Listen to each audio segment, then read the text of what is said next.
11th standard exercise 2.4 fourth sum. If one root of k into x minus 1 whole square equal to 5x minus 7 கொடுத்துருக்காங்க is double the other rootனு கொடுத்துருக்காங்க. show thatனு சொல்லியிருக்காங்க. இப்போ one ரூட்டை நீங்கள் வந்து ஆல்ஃபான்னு எடுத்துக்கிறீங்க, இன்னொன்று ரூட்டை வந்து 2 ஆல்ஃபான்னு எடுத்துக்கணும் இல்லையா? டபுள் த அதர் ரூட்னு சொல்லியிருக்காங்க. So 2 alpha. இப்போ வந்து k into x minus 1 whole square equal to 5x minus 7 அதை எக்ஸ்பேண்ட் பண்ணி நீங்கள் A X square plus px plus C equal to 0 ஃபார்முக்கு கொண்டு வந்துக்கணும். ஓகேவா? A X square plus px plus C equal to 0 form கொண்டு வந்துட்டீங்கன்னா சம் ஆஃப் த ரூட்ஸ் இது ரெண்டுக்கும் போட்டிங்கன்னா இங்கே இதையும் எப்படி எழுதுவீங்க? சம் ஆஃப் த ரூட்ஸுங்கிறப்ப மைனஸ் பி பை ஏ அப்படின்னு எழுதுவீங்க. ஸோ மைனஸ் பி அப்போ என்ன வருதோ அதெல்லாம் சப்ஸ்டியூட் பண்ணி கரெக்டாக ஆல்ஃபாவோட வேல்யூ கண்டுபிடிப்பீங்க. ஆல்ஃபாவோட வேல்யூ கண்டுபிடிச்சி ப்ராடக்ட் ஆஃப் த ரூட்ஸில் சப்ஸ்டியூட் பண்ணணும். ஆல்ஃபாவோட வேல்யூவை ப்ராடக்ட் ஆஃப் த ரூட்ஸில் சப்ஸ்டியூட் பண்ணணும். ஸோ ஆல்ஃபாவோட வேல்யூவை ப்ராடக்ட் ஆஃப் த ரூட்ஸில் சப்ஸ்டியூட் பண்ணிங்கன்னா உங்களுக்கு கேவோட வேல்யூ கிடச்சிரும். ஓகேவா? இதுதான் இந்த 5 mark question, important 5 mark question. பார்க்கலாமா? லெட் ஒன் ரூட் பி ஆல்ஃபான்னு எடுத்துக்கிறீங்க. அனதர் ரூட்டை என்னென்னு எடுத்துக்கிறீங்க? 2 ஆல்ஃபா இல்லையா? டபுள் த அதர் ரூட்னு சொல்லியிருக்காங்களே, அதனால 2 ஆல்ஃபா. ஓகே, கிவன் என்ன? k into x minus 1 whole square equal to 5x minus 7. So இதை எக்ஸ்பேண்ட் பண்ணி A X square plus px plus C equal to 0 ஃபார்முக்கு கொண்டு வந்துக்க போகிறோம். So A minus B whole square form, A square plus B square minus 2ab equal to 5x minus 1. So எல்லாத்தையும் ஒரு side கொண்டு வர போகிறோம். So K square plus K minus 2kx minus 5x plus 7 equal to 0வா? So a x square k x square கரெக்டாக எழுதிக்கிட்டோமா? Ax ஸ்கொயருக்கு எழுதிக்கிட்டோம். அடுத்தது பிஎக்ஸ்ன்னு கொண்டு வரணுமா?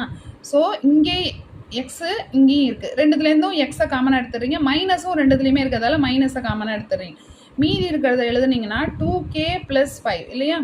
அடுத்தது பார்த்தீங்கன்னா சிக்கு k ப்ளஸ் 7 இருக்கா? k plus 7 equal to 0. Okay, இப்போ நீங்கள் எப்படி கொண்டு வந்திருக்கீங்க? A x square plus px plus C equal to 0 ஃபார்முக்கு கொண்டு வந்துட்டீங்க.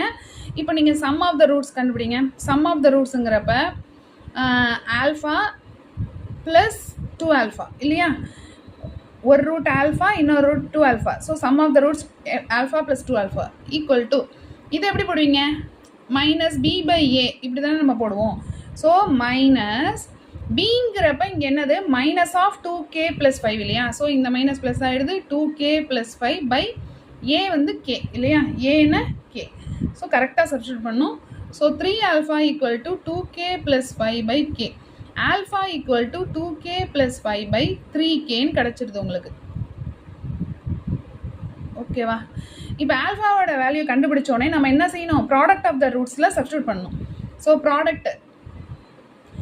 ப்ராடக்ட் வந்து சப்ஸ்டியூட் பண்ணலாமா? ப்ராடக்ட் எப்படி போடுவோம்? ஆல்ஃபா 2 ஆல்ஃபா ரெண்டுத்தையும் மல்டிப்ளை பண்ணுவோமா? இது எப்படி போடுவீங்க? சி பை ஏ தானே நம்ம கொடுப்போம். சி என்ன? கே ப்ளஸ் 7, ஏ வந்து k. So k plus 7 by k இப்படி போடுவோமா?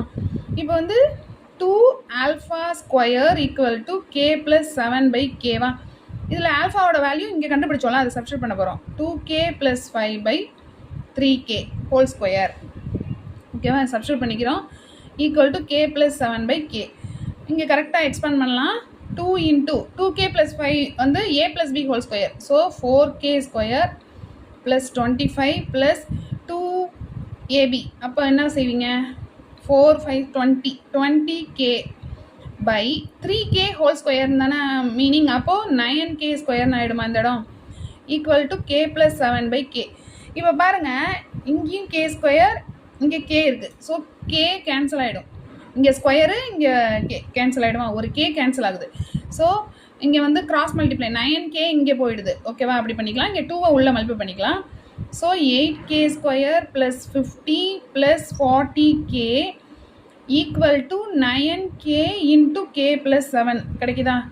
இப்போது எல்லாத்தையும் ஒரு சைடாக கொண்டு வந்துக்கலாம். Okay, minus 9k square minus 63k equal to 0ன்னு கிடச்சிருமா? ஓகே, இப்போ கே 8k ஸ்கொயர், இங்கே minus 9k square. So minus k square, இங்கே 40k, இங்கே 63k என்ன ஆகும்? Minus 23k plus 50. ஓகே, +50 = 0. இப்போ மைனஸ் இருக்கு இல்லையா, அந்த மைனஸை நம்ம எடுத்துடலாம். ஸோ மைனஸால் மல்டிப்ளை பண்ணிக்கிறோம். So K square plus 23k minus 50 equal to 0ன்னு கிடச்சிருது. ஓகேவா? இப்போ நம்ம கேவோட வேல்யூ கண்டுபிடிக்கணுமா? நம்ம ஷோ தட்னே கொடுத்துருக்காங்களா, அதுலேயே பார்த்தீங்கன்னா ஆன்சர் இருக்குது. K equal to 2, K equal to minus 25 தானே ப்ரூவ் பண்ண சொல்லியிருக்காங்க.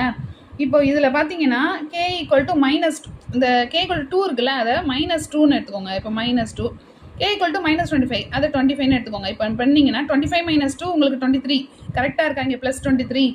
அடுத்தது பாருங்கள், 25 இன்ட்டு -2 பண்ணுங்கள். அப்போ பார்த்தீங்கன்னா -50யா? ஸோ -50யும் கரெக்டாக இருக்குது. So K square, so K ஸ்கொயர்னு எழுதிக்கிறோம். இந்த 23கேவை நம்ம எப்படி பிரித்து எழுதிக்கிறோம்? 25 - 2. ஓகே, அப்போ -2k plus 25k minus 50 equal to 0. அதாவது 23கேவை இப்படி பிரித்து எழுதிக்கிறோம். இதெல்லாம் உங்களுக்கு ஆல்ரெடி தெரியும். கேவை இது ரெண்டுத்துலேருந்து காமனாக எடுத்திங்கன்னா k - 2. இங்கே என்ன போடுறோமோ அதே இங்கே போடுவோமா, k - 2. ஸோ இதில் பார்த்தீங்கன்னா எது காமனாக எடுக்கலாம்? 25 இல்லையா? இப்போ 25k இங்கே வந்து k வந்திருக்கு, 25 எடுக்கணும், ஈக்குவல் டு 0. ஸோ k - 2 ரெண்டு இடத்துல இருக்கா காமனா? ஸோ k - 2 ஒன்று எடுத்துருவோம், k ப்ளஸ் 25 மீதி இருக்கிறத எழுதுவோம், k plus 25 equal to 0. So இப்போ பார்த்தீங்கன்னா k - 2 ஈக்குவல் டு 0 ஒன்று கிடைக்குது, k ப்ளஸ் 25 ஈக்குவல் டு 0ன்னு கிடைக்குது. So k equal to 2, k equal to -25. Okay, thank you.